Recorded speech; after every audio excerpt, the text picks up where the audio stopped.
Everybody, it's me, Andrew. Get out into nature and tune in for yourself. Resonate with the Earth's electromagnetic field via 432 Hertz, the universal frequency. So today I'm gonna go over the chakras, right? Let's go into the chakras. I'm gonna go into the 7 chakras because this is the simplest system that we have to pretty much talk about them, right? Chakras are pretty much just wheels, right? The word chakra translates to wheel from Sanskrit. So chakra, Sanskrit, this is wheel, because they're just wheels, right? Or you could think of them as radiance, you could think of them as spheres, but within the concept of wheels, right? So then the most famous system that we have right now, or the one that everybody uses, is this 7 chakra system. 7 chakras begin at the perineum, which is the soft spot, the perineum, which is the gap between your anus and your genitals, right?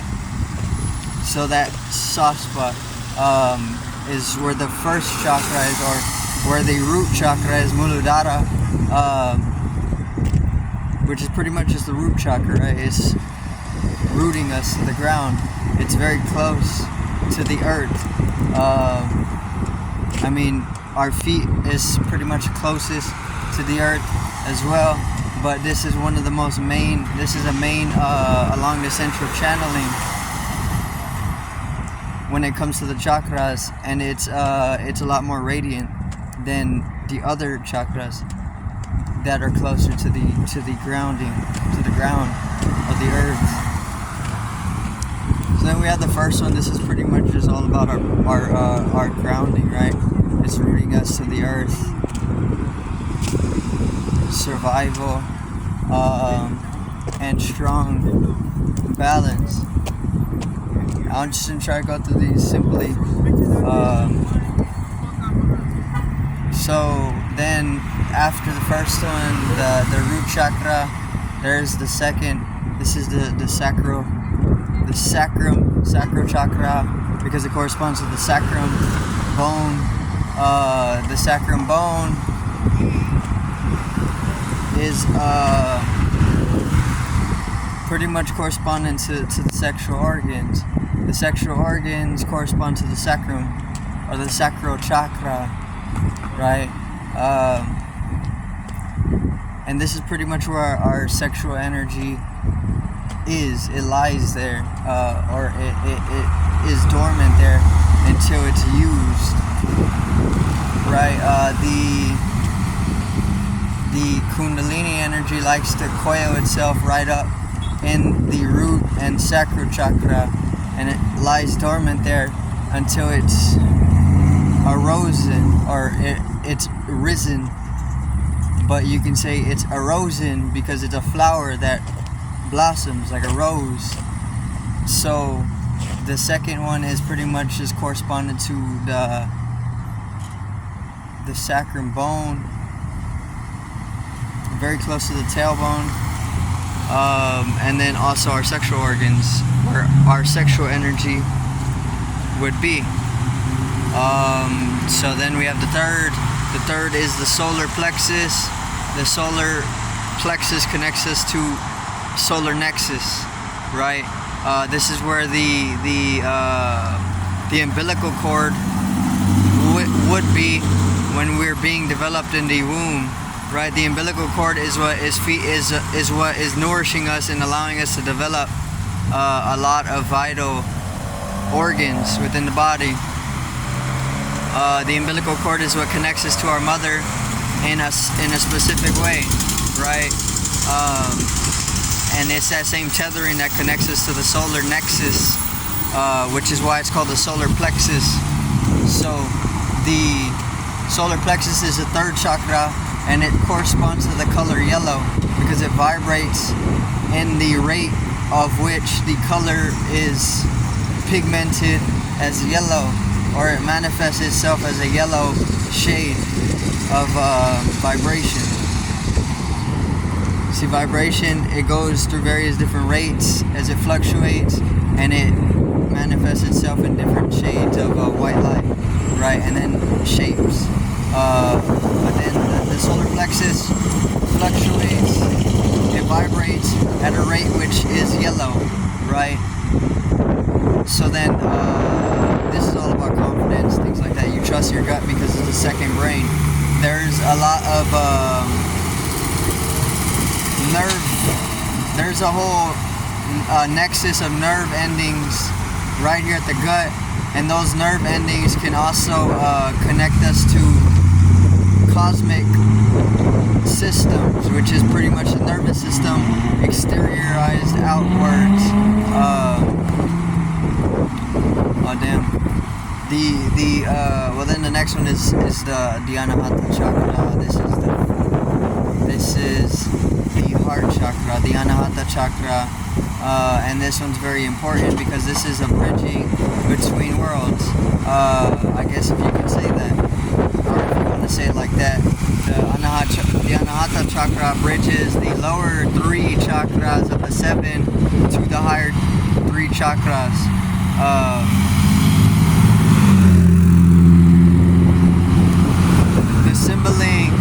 The symbol for the Anahata chakra is a star tetrahedron, because that's where the center of our light body is, at the center, at the core, at the heart, which the star tetrahedron is pretty much the Star of David, but in 3 dimensions, right?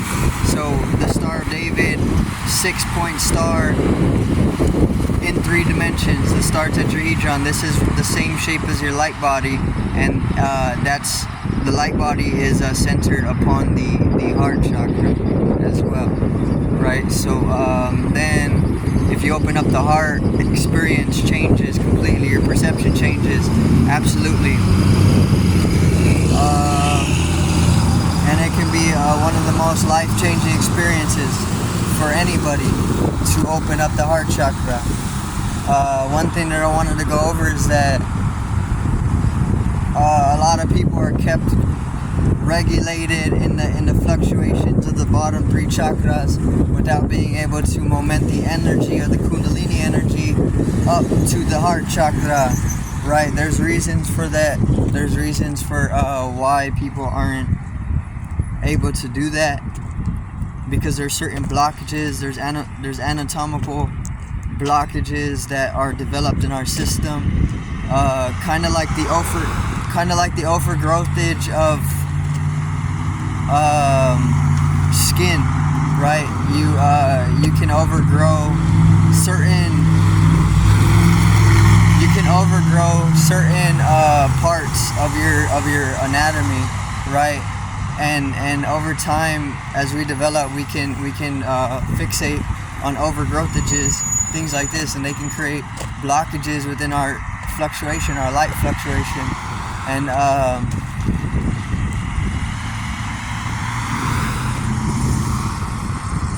because of things like that, a lot of people are kept fluctuating at the lower chakras, correspondent to living within, I guess you could say, the cycle of life and death, right? Which can be transcended the moment that you bring the Kundalini energy all the way up to the 7th chakra and higher. So the 6th chakra is the throat chakra. This is radiating blue. It's vibrating in the shades of blue. And this corresponds to the thyroid gland, right? The thyroid gland, and it's pretty much speaking truth, right? You speak truth after you have experienced the heart.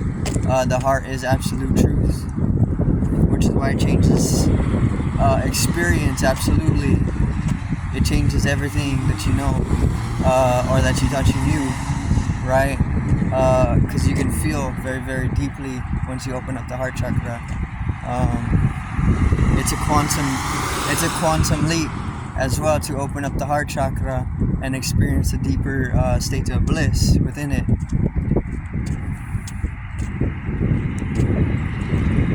So then opening the throat chakra is all about speaking truth, speaking your truth, or just letting the energy flow.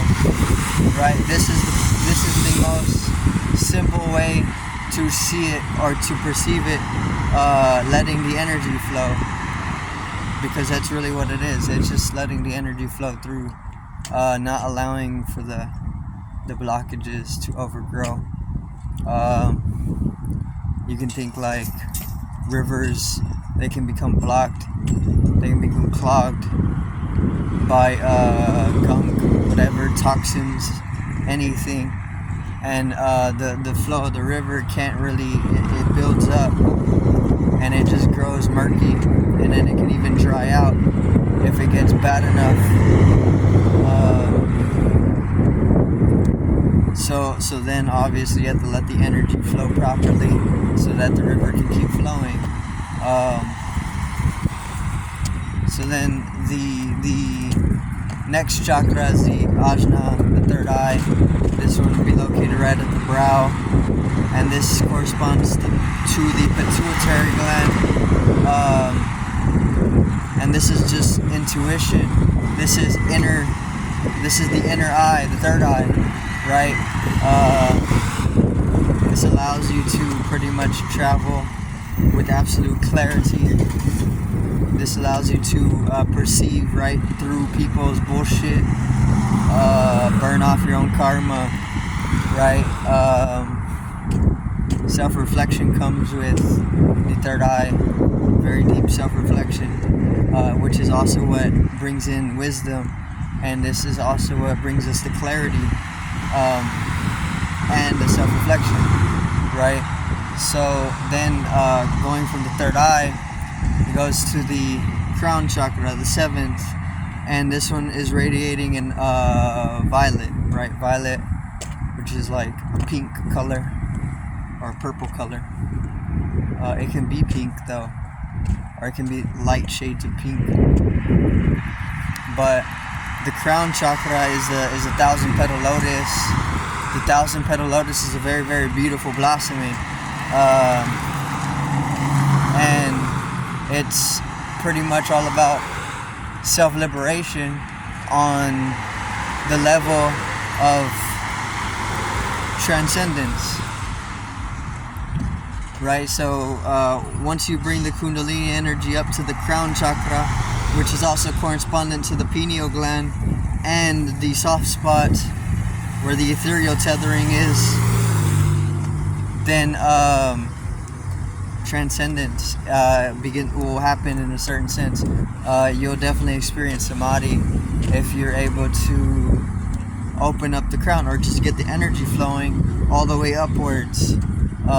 If you get the energy flowing properly, the pineal gland will definitely start vibrating in a certain way, which allows you to experience on a deeper level, which is pretty much just our connection to the metaphysical, right? The pineal is the seat of the soul, which is what they call it over here. And if you're able to access it properly, it can be utilized very, very efficiently to be able to travel metaphysically or just understand things on a very, very advanced level. But it's extremely simple as well. In fact, it makes things simpler because it's all central. It's of a centrality. This is why the inner eye, the gland at least, is at the very center of the brain, or very close to the center of the brain. So then you can definitely access it, or at least get it radiating a little bit more, or vibrating, reverberating, just moving, kinetic energy. And this is enough to get things shifting experientially, which is in self-reflection, the process of transcendence, the blossoming of the thousand petal lotus. And then that's the seven system chakra. That's the seven chakra system, right? There's more, but these are it's used in seven because this is a simplification of what is aligned with the central channeling, right? There's much more chakras. I don't know them all, but they're all over the body and their outer body as well. But once you start getting into these,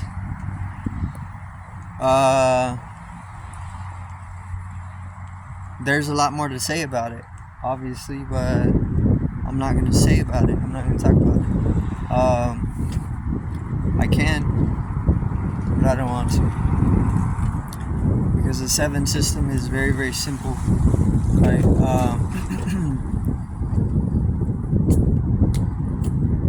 So the whole thing to align the chakras, which is what you want to do, is to align your spine properly, because the spine is the axis of the universe. You are the universe to begin, because you're just a self-reflection.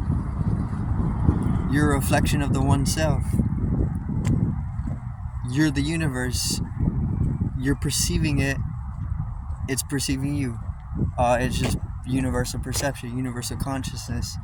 And the spinal cord is the axis of the entire universe, right? So the moment that you align your spinal cord properly throughout your life,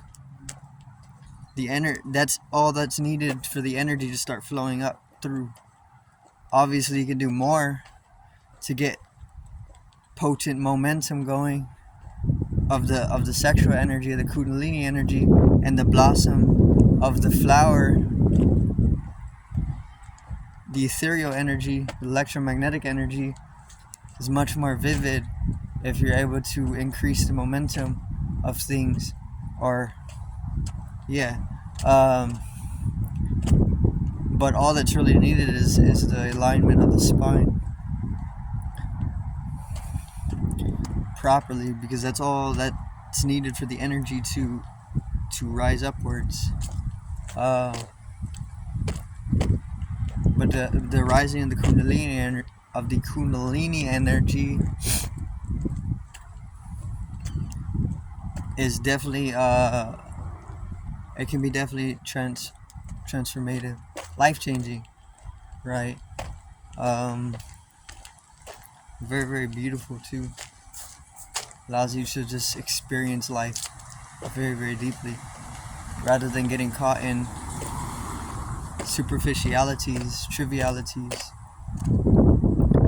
things which keep your ego high, you know.